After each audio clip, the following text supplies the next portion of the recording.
ми вже в цьому чужому дворі скандальному. Вчора сіренького не було, не знали, що думати. Сьогодні прийшло голодне дуже.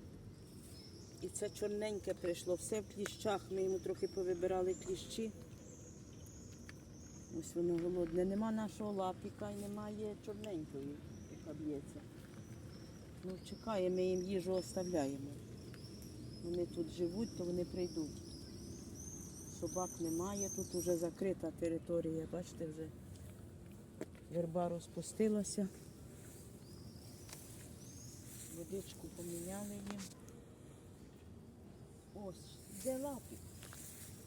О, а він боїться лапіка, цей чорненький. Іди їсти з цієї сторони, йди. На лапік, іди. Іди будеш їсти, іди. Ось, іди. Давай, роботи.